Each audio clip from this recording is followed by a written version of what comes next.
نحمده ونصلي على رسوله الكريم أما بعد فأعوذ بالله من الشيطان الرجيم بسم الله الرحمن الرحيم رب اشرح لي صدري ويسر لي أمري واحلل عقدة من لساني يفقهوا قولي رب زدني علما اللهم فقهنا في الدين اللهم يا مقلب القلوب ثبت قلبي على دينك اللهم يا مصرف قلوب صرف قلوبنا إلى طاعتك رب ارحمهما كما ربياني صغيرا. سورة بقرة آية نمبر 26. بسم الله الرحمن الرحيم يكاد البرق يخطف أبصارهم كلما أضاء لهم مشوا فيه وإذا أظلم عليهم قاموا ولو شاء الله لذهب بسمعهم وأبصارهم إن الله على كل شيء قدير. ترجمہ: یکادو قریب ہے، برق برق و بجلی، یخطف چھین لے، اچک لے یا لے جائے، تیزی کے ساتھ لے جانے کو کہتے ہیں، تیزی کے ساتھ اچک لینا، ابصارہم ان کی بصارت کو،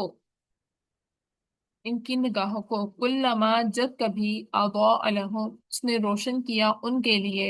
کس نے؟ اللہ تعالیٰ نے، مشوا وہ چل دیے، فیہ اس میں، جب جب ان کے پاس بجلی روشن تھی وہ چل دیے، وَإِذَا اور جب أَظْلَمَ اس نے تاریک کیا، علیہم ان پر، قوم وہ کھڑے ہو گئے، جب جب اللہ تعالیٰ نے ان کے ارد گرد تاریکی کی اور وہ وہیں پہ اسٹل کھڑے ہو گئے، ولو اگر چاہتا ہے اللہ، اللہ شاء چاہتے ہیں اسے، اللہ اللہ، لذہب لا البتہ، ذہبہ لے جاتا، اچک لے جاتا، بسمعہم ان کی سماعت کو، وابصارہم اور ان کی بصیرت کو، ہم ان کے لیے، ان اللہ بے شک اللہ، علی کل اوپر ہر شیء چیز کے، قدیر قدرت رکھنے والا ہے۔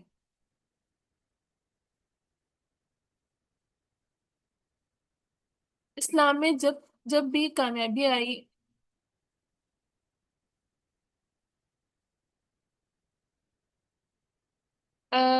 تو بہت سے لوگ ان کو اسلام میں داخل ہو جاتے، اس کو فالو کرنے سٹارٹ ہو جاتے تھے، اور جب کوئی بھی مشکل وقت آتا تھا اور پھر وہ تب وہاں پر اسٹل کوئی پروگریس نہیں، کوئی مطلب دلی طور پر جو ہے وہ اسلام میں داخل تھے ہی نہیں، جب تک اسلام میں ترقی ہے وہ چلتے جا رہے ہیں، جیسے کوئی مشکل وقت آیا وہ وہیں پہ ٹھپ ہو۔ تو چلنے کا مطلب یہاں سے جس طرح سے جب کامیابی آئی تھی غزوہ بدر کے موقع پر، جب مال غنیمت ملا تھا، اور فتح مکہ کے موقع پر، تب تب یہ لوگ اسلام میں ساتھ آتے گئے۔ مقاموں میں جہاں پر کھڑے ہونے کی بات ہے، یہ کون سی مراد ہے؟ جیسے غزوہ خندق اور غزوہ تبوک آئی تو انہوں نے ساتھ نہیں دیا، مشکل وقت تھا، وہ ٹائم مشکل تھا، لیکن انہوں نے ساتھ نہیں دیا۔ تو اس سے مراد یہی ہے کہ جب اللہ تعالیٰ جب ماحول جو ہے وہ اچھا ہوتا ہے تو وہ چل پڑتے ہیں اسلام کے اس راہ پہ، اور اگر ماحول خراب ہوتا ہے، فیور آپ کے جو ہے وہ کنٹراسٹ کر رہا ہوتا ہے آپ کے انوائرمنٹ سے، آپ کے خود سے، تو فیوریبل نہیں ہوتا، تو وہ سٹاپ ہو جاتے ہیں، رک جاتے ہیں، ڈی موٹیویٹ ہو جاتے ہیں، اور وہ مزید اسلام پر نہیں چلتے۔ ہم خود بھی اسلام کی طرف تب آتے ہیں جب فائدہ ہو، لیکن جب ہمیں محنت کرنی پڑے، قربانی دینی پڑے، اپنے نفس کو قربان کرنا پڑے کسی بھی لحاظ سے، تو ہم خود بھی، ہمارا یہ حال ہوتا ہے کہ ہم ڈی موٹیویٹ ہو جاتے ہیں۔ لیکن جس کے اندر منافقت نہیں ہوتی، نفاق نہیں ہوتا نا، وہ بہت بے خوف بے خیر ہوتا ہے، وہ ایمان کی خاطر سب کچھ کر جاتا ہے۔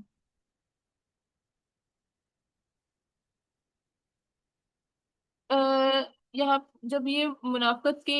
منافق لوگوں کی بات ہو رہی ہے نا ساری، تو جب منافقوں کے لیے یہ آیات نازل ہوئی تھی نا، تو اللہ تعالیٰ نے ان کی لسٹ بھی بتائی تھی نبی کریم صلی اللہ علیہ وسلم کے ذریعے وہ جب وہ لسٹ لکھوائی بھی گئی مگر وہ بعد میں لوگوں کی ایکس نہیں اس میں رہی وہ معاذ اللہ وہ جو ہے نا ختم کر دی گئی تھی لیکن اس جب وہ پتہ چلا تھا کہ منافقین کی لسٹ آئی ہے تو اس میں حضرت عمر رضی اللہ عنہ جتنے بھی اشرف مبشرہ تھے نا صحابہ کرام تو وہ بہت ڈر گئے تھے کہ کہیں ہمارا نام تو ان منافقین کی لسٹ میں تو نہیں آ گیا اگر جو ایمان والا ڈرتا ہے نا وہ اس چیز سے ڈرتا ہے کہ کہیں اس کا ایمان ختم نہ ہو جائے وہ اس کو ہمیشہ بڑھاتا ہی رہتا ہے لیکن اسلام میں جس نے ڈرنا ہے وہ اتنی اس کے دل میں منافقت ہے اس لیے اپنے اپنے آپ کے لیول میں چیک کرنا ہے کہ کہیں اندھیروں کہیں جب اندھیرا ہو کہیں مشکل وقت ہو دوسرے محنت اور قربانی ڈیمانڈ کرتا ہو ٹائم اس ٹائم ہم لوگ تو نہیں اسٹیپ بیک کر جاتے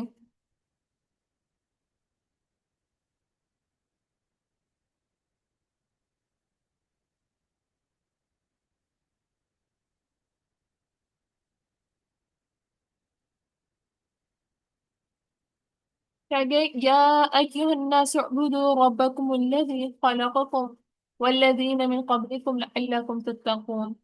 یا ایھا الناس اے لوگو اعبدو عبادت کرو ربکم اپنے رب کی ربا رب تم اپنے الذی وہ جس نے خلقکم پیدا کیا تم کو والذین اور ان لوگوں کو من سے قبل پہلے کم تمہارے قبلکم تم سے پہلے لعلکم تاکہ تم تتقون تم پرہیزگار بنو یا تم بچ جاؤ کیونکہ جب انسان پرہیزگار متقی ہوتا ہے تو وہ اللہ تعالیٰ کے عذاب سے بچ جاتا ہے اے لوگوں تم اپنے رب کی عبادت کرو جس نے تم کو پیدا کیا اور ان لوگوں کو جو تم سے پہلے تھے تاکہ تم بچ جاؤ کس سے بچ جاؤ قیامت سے انجام سے برے انجام برے انجام سے اب یہاں پر یا ناسو کہہ کے اللہ تعالیٰ نے سب کو مخاطب کیا ہر زمانے کے لوگوں کو ہر دور کے لوگ جس جون سی بھی زبان بولتے ہیں کہ جس مرضی جگہ کے ہیں جس مرضی عمر کے حصے میں ہیں اللہ تعالیٰ نے یہاں پر سب کو مخاطب کیا صرف اور صرف مسلمانوں سے مخاطب ہو کے بات نہیں کی کہ اس رب کی عبادت کرنی ہے جس نے تمہیں پیدا کیا اور پھر پیدا کرنے کے بعد کام کی صلاحیت دی جینے کی صلاحیت دی اللہ تعالیٰ ہم سے اجنبی نہیں بلکہ اس نے تو ہمیں ہمارا ہر حصہ بنایا اور ہم پر سارا ان کا چیک اینڈ بیلنس ہے اور عبادت کا حکم اس لیے کہ اس میں ہمارا ہی فائدہ ہے کہ ہم بچ جائیں گے اور یہ اللہ تعالیٰ ہمیں رستہ دکھا رہا ہے کہ اپنے بچ جانے کا کہ اللہ تعالیٰ کے تم اس قدر ہم پر احسانات ہو تو ہمارا فرض بھی بنتا ہے کہ ہم اللہ تعالیٰ کی بات کو مانے بھی الذي جعل الذي جعل لكم الأرض فراشا والسماء بناء وأنزل من السماء ماء فأخرج به من الثمرات رزقا لكم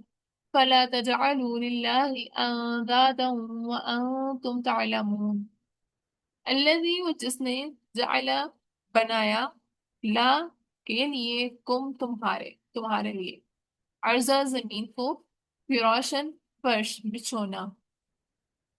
والسماء اور آسمان کو بنان چھت وانزلا اور اس نے اتارا من السماء آسمان سے ماء پانی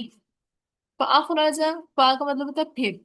فاخرجا پھر اس نے نکالا بھی ساتھ ہی اس کے من الثمرات پھلوں میں سے رزقن رزق لکم تمہارے لیے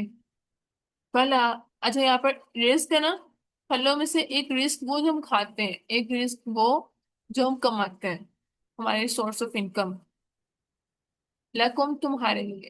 فلا پس نہ تجعلوا تم بناؤ للہ اللہ کے لیے اندادن شریک ہو انتم حالانکہ تم اور واہ کا مطلب کہیں پر اور ہوتا ہے اور کہیں پر حالانکہ ہوتا ہے تعلمون تم جانتے ہو اور تم جانتے ہو یا حالانکہ تم جانتے ہو اتنی ساری اللہ تعالیٰ نے نعمتیں دی. سب سے پہلے اللہ تعالیٰ نے کہا کہ تم صرف اپنے رب کی عبادت کرو جس نے تمہیں بھی بنایا, تم سے پہلے لوگوں کو بھی بنایا, اور اس میں فائدہ بھی تمہارا ہے کہ تم بچ جاؤ گے. اور پھر اللہ تعالیٰ اپنے احسانات گنوا رہا ہے کہ تمہیں زمین دی فرش کے طور پر جس میں تم چل پھر سکو, آسمان دیا چھت کے لیے, پھر آسمان سے پانی بھی برسایا زندگی گزارنے کے لیے, سورس آف انکم کے لیے پھل دیا تاکہ رزق کما سکو. اللہ تعالیٰ کیا ڈیمانڈ کر رہا ہے کہ تم اللہ کے علاوہ کسی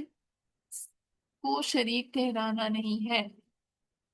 صرف اتنی سی اللہ تعالیٰ کی ڈیمانڈ ہے جو اللہ تعالیٰ کے لیے. باقی سب تو کام ہم اپنے لیے کر رہے ہیں نا, لیکن اللہ تعالیٰ کے ساتھ جو نہیں کر رہے کہ اللہ تعالیٰ کے ساتھ, کہ وہ اللہ تعالیٰ نہیں پسند کرتا کہ میرے ساتھ کسی کو برابر ٹھہرایا جائے. جو کوالٹیز اللہ تعالیٰ کی ہیں, جو صفات اللہ تعالیٰ کی ہیں, وہ ہم کسی اور میں دیکھیں. بے شک کیونکہ ہر چیز تو اللہ کی بنائی ہے نا, یہ تو ہم سب کا ایمان ہے. بے شک وہ چاند ہے, سورج ہے, زمین ہے, آسمان ہے, لوگ ہیں, جانور, ٹرین, ہر چیز اللہ نے بنائی ہے. جب بنانے والا اللہ تعالیٰ ہے تو ہم اس کی بنائی ہوئی چیزوں کو اس کے برابر کیسے ٹھہرا سکتے ہیں؟ تو عبادت کا پہلے تو اللہ تعالیٰ نے عبادت کا کہہ دیا نا, تو اس کے ساتھ ایک شرط بنا دی گئی کہ تم نے شرک نہیں کرنا. لا الہ الا اللہ.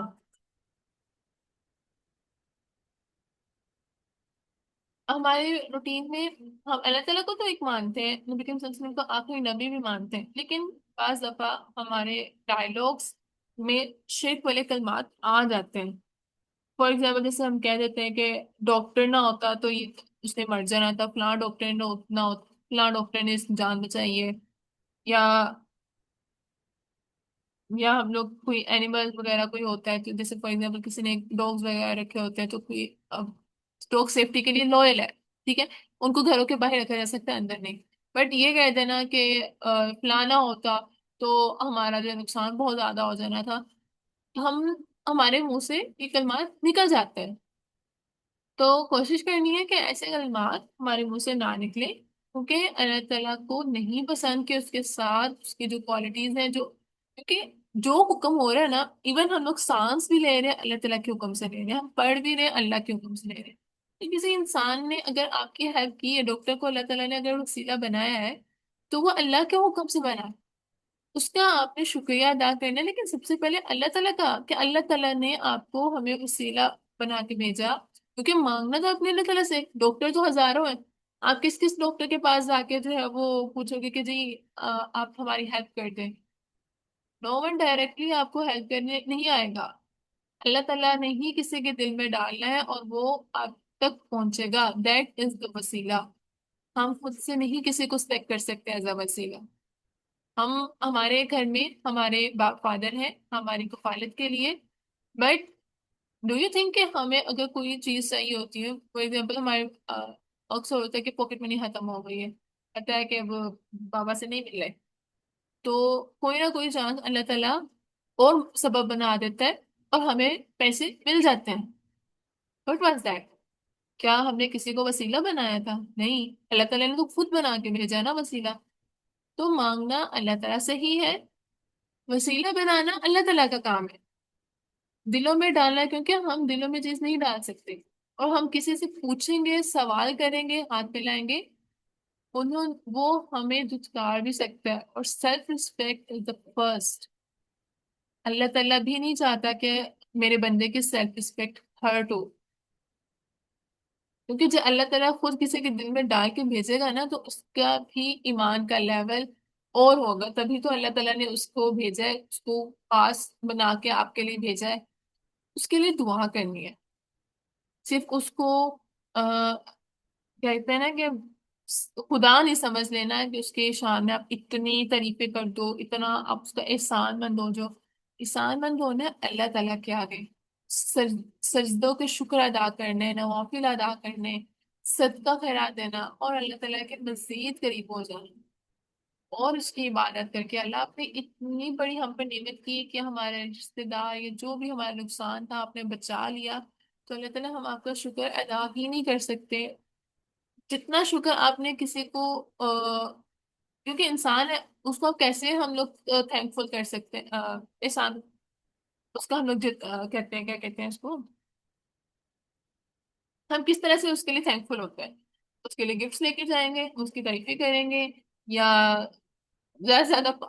دودھ سے پاؤں تو نہیں دھلا سکتے نا، ٹھیک ہے؟ تو اگر وہ بھی انسان کر رہا ہے، بہت سے یہ دیکھا جاتا ہے جیسے ہندوازم وغیرہ میں، یہ دودھ سے جو ہے وہ دھویا جاتا ہے، وہ کیا کرتے ہیں، وہ بدھ کی رسپیکٹ کر رہے ہوتے ہیں، تو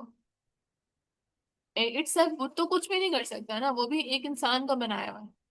تو جو ہم لوگ مٹیریلسٹک چیزوں کو، مٹیریلسٹک دنیاوی چیزوں میں انویسٹ کر کے ضائع کر رہے ہیں، بجائے اس کے کہ خود کی ایفرٹ کر کے اللہ تعالیٰ کے آگے زیادہ سے زیادہ ٹائم گزار کے اس کے ساتھ شکر ادا کیا جائے، اذکار کیے جائیں۔ اور پتہ ہے کیا ہے، یہ کام نا مشکل بھی ہے، اللہ تعالیٰ کا شکر ادا کرنے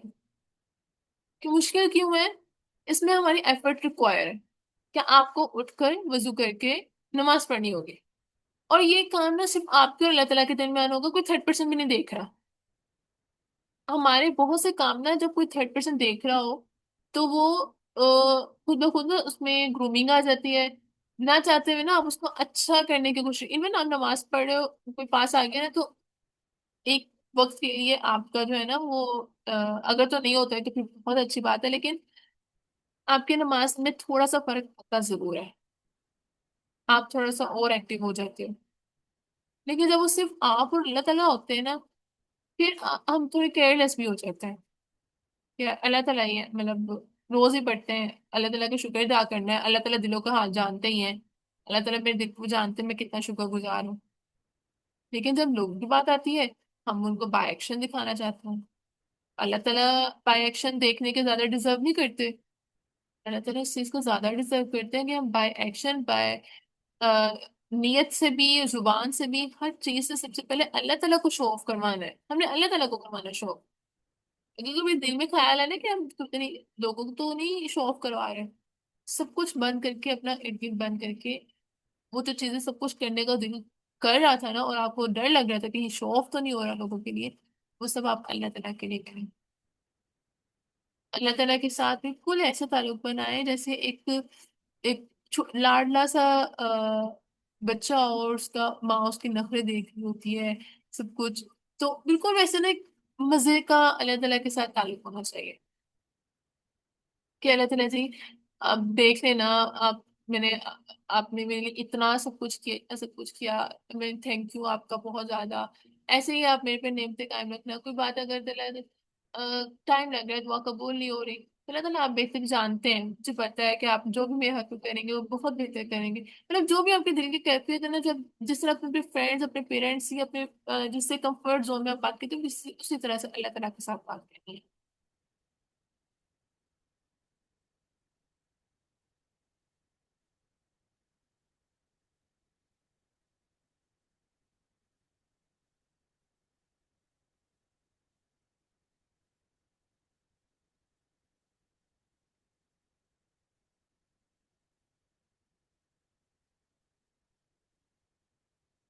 آگے الذی نہیں، وَإِن كُنتُم، اور اگر ہو تم فی ریبٍ شک میں، مما اس میں سے جو نزلنا نازل کیا ہم نے علی اوپر، عبدنا اپنے بندوں کے، فاتو پس لے آؤ، بصورتن کوئی صورت، مثلا اس جیسی، ودعو بلا لو شہداءکم اپنے گواہوں کو، من دون اللہ اللہ کے سوا، ان اگر کنتم ہو تم صادقین سچے، اور اگر یہ لوگ کسی معاملے میں شک پر ہیں کہ جو قرآن نازل کیا گیا نبی کریم صلی اللہ علیہ وسلم علی عبدینا، نبی صلی اللہ علیہ وسلم، تو ان کو کہہ دیں بھی تم اس جیسی کوئی صورت لے آؤ، شک ہے نا کہ نبی صلی اللہ علیہ وسلم نے کہیں خود سے تو نہیں بنا لی، تو تم یہ خود لے آؤ، اور بلا لو اپنے شریکوں کو، جن کو بھی یہ شریک ٹھہراتے ہیں، انسان ہیں جن کو بھی اپنا خدا سمجھتے ہیں اللہ تعالیٰ کے سوا، ان کو بھی لے آؤ بے شک، اگر تم اپنے بات میں اس قدر سچے ہو،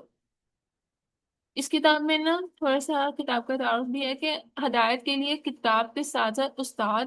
کا ہونا بھی ذکر ضروری ہے، کیونکہ یہاں پر ہے کہ نازل کی کتاب نبی صلی اللہ علیہ وسلم پر،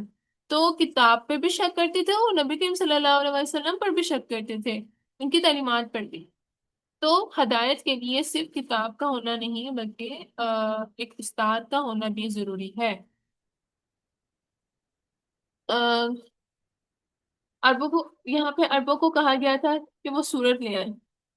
وہاں کی نا مین ایکٹیویٹی شعر و شاعری تھی، وہ اپنی زبان وہ اپنے ادب میں نا بہت زیادہ آگے تھے، مطلب بہت سارے لوگ تھے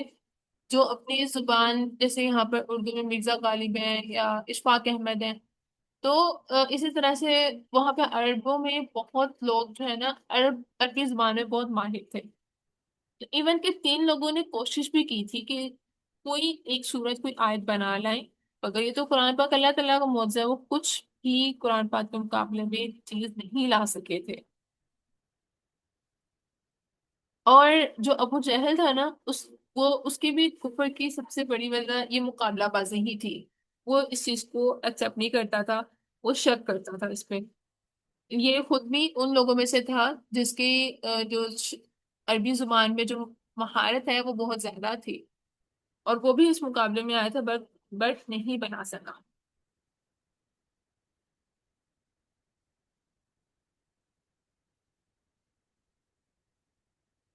فَإِن پھر اگر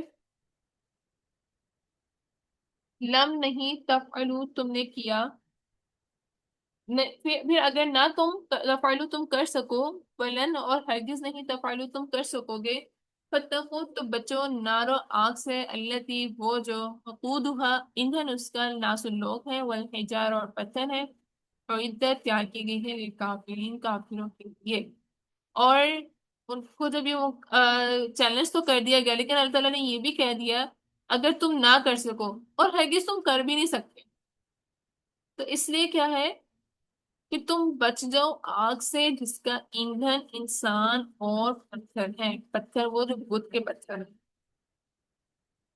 اور تیار کی گئی ہے کافروں کے لیے جو کفر کرتے ہیں اللہ تعالیٰ کی بات سے، کفر کرتے ہیں، اور اللہ تعالیٰ کی کتاب سے فائدہ اٹھانے سے کفر کرتے ہیں، فرشتوں کو ماننے سے، آخرت کو اور انبیاء کو ماننے سے کفر کرتے ہیں۔ تو اس لیے ان کو وارننگ دی جا رہی ہے کہ تم نہیں کر سکو گے، تم مان جاؤ کہ اللہ کی طرف سے نازل شدہ ہے، ورنہ اس کا انجام بہت بڑا ہے۔ اچھا، یہاں پر پتھر کی بات کی ہے نا، تو پتھر میں نا منرلز پائے جاتے ہیں، سب یہاں پہ سائنس کے اسٹوڈینٹس ہی ہیں، تو اس میں منرلز آپ کے پاس فاسفورس ہوتا ہے، اور کیلشیم کے ذخائر بھی اس میں ہوتے ہیں، کیونکہ ہم لوگ کی جب انسان جب مر جاتا ہے تو زمین میں ہی دفنایا جاتا ہے نا، تو پھر ہماری جو ہڈیوں کے جو منرلز جو مواد ہوتا ہے ہماری باڈی میں جتنے بھی ہوتے ہیں چیزیں، وہ زمین میں ہی دھل جاتی ہیں، تو یہ ٹریس منرلز زمین پہ بھی پائے جاتے ہیں، پتھروں میں بھی پائے جاتے ہیں، بہت سارے مزید چیزیں بھی۔ تو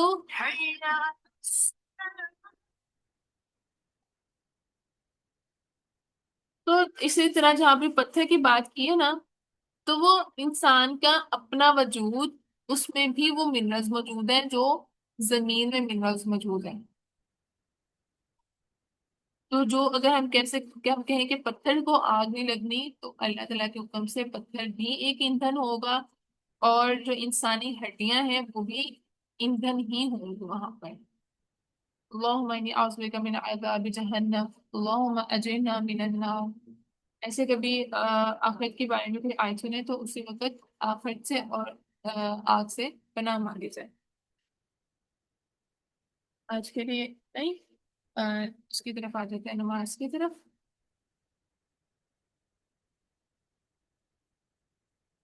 تو جنہوں نے نہیں نا سینڈ کیا ہوگا اذان، اور یہ کلاس کے بعد سینڈ کر دیں۔ اچھا، آج ہم کریں گے،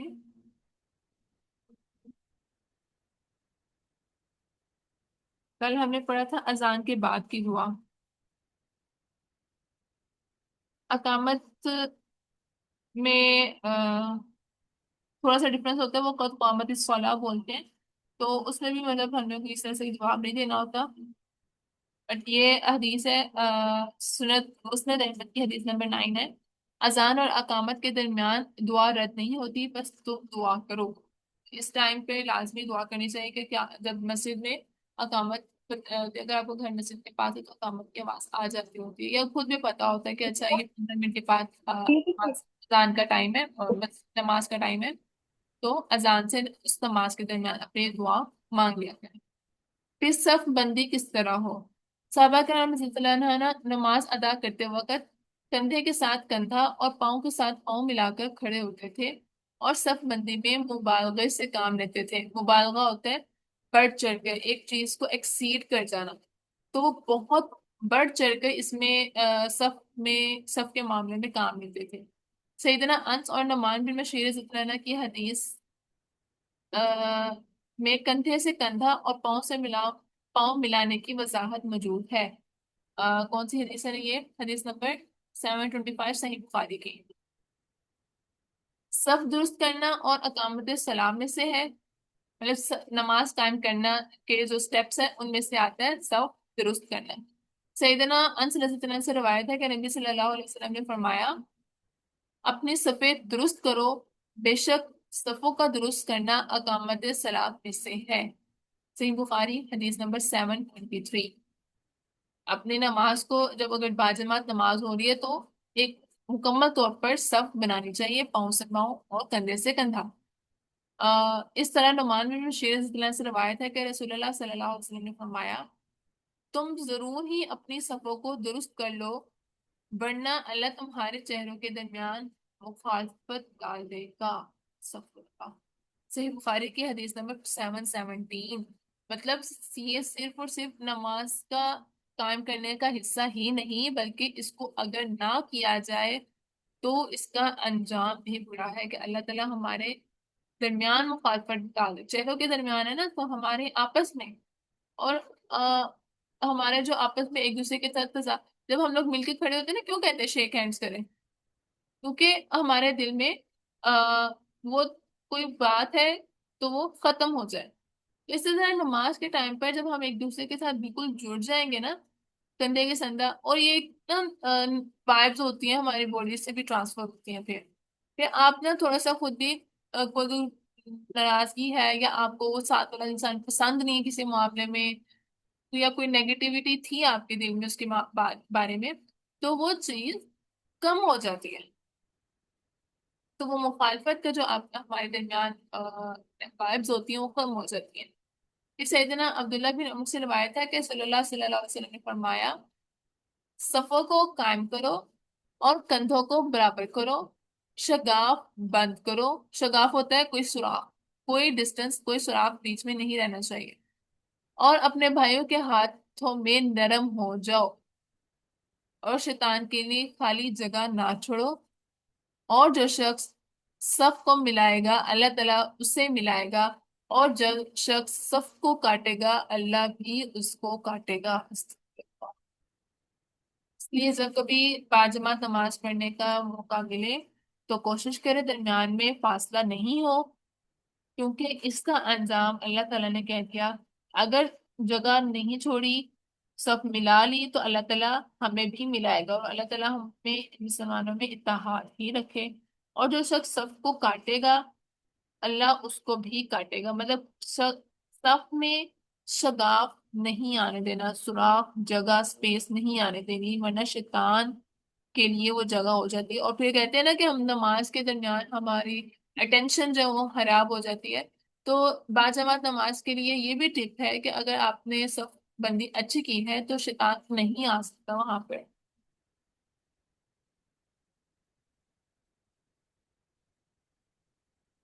آواز کٹ رہی ہے؟ کیا آ رہی ہے؟ پہلے بھی میسج دیکھے. آج کے لیے اتنا ہی. 17 رہ گئے، پھر کل نماز کا سٹارٹ کر لیتے 17 کر کے نا. اچھا، نمازی کو نماز ادا کرنے کے لیے اپنے سامنے سترہ رکھنا چاہیے جس کی اونچائی 1 ہاتھ یا کم از کم 3/4 ہاتھ ہو. ہاتھ سے مراد درمیانی انگلی سے لے کر کوہنی تک کا حصہ ہے،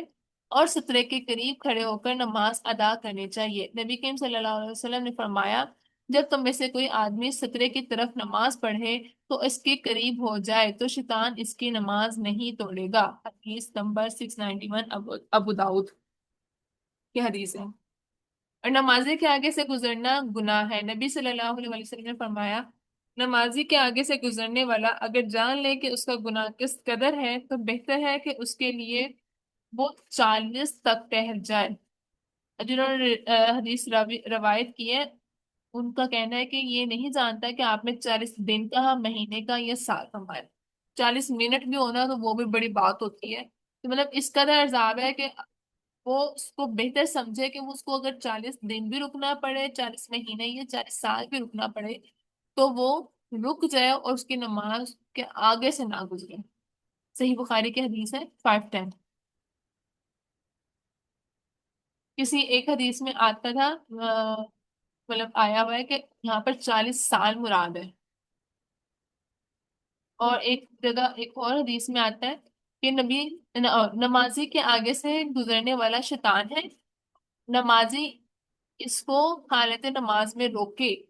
حالانکہ نماز میں آپ کوئی کام نہیں کر سکتے، لیکن یہ صحیح بخاری کی حدیث 509 ہے جس میں انہوں نے کہا ہے کہ نمازی اس کو حالت نماز میں روکے جو کوئی آگے سے گزر۔ اچھا چھوٹے بچوں کا اگر دیکھا جائے نا تو وہ ایکسپشنل ہے، ایون آپ ان کو اٹھا کے نماز بھی پڑھ لیتے ہیں، ان کو سامنے بھی رکھ لیتے ہیں، بٹ ان کیس تھوڑا مچور ہے جان تو اس کو بچے کو بھی ہاتھ سے پکڑ کے روکا جا سکتا ہے، بڑا ہے۔ بعض دفعہ نا جب جہاں پر مسجد میں نماز پڑھی جا رہی ہوتی ہے وہ صفیں ہوتی ہیں، نماز کے بعد وہ نوافل کچھ ادا کر رہے ہوتے ہیں تو پتہ نہیں چلتا کہ کون نماز پڑھ رہا ہے کون نہیں پڑھ رہا،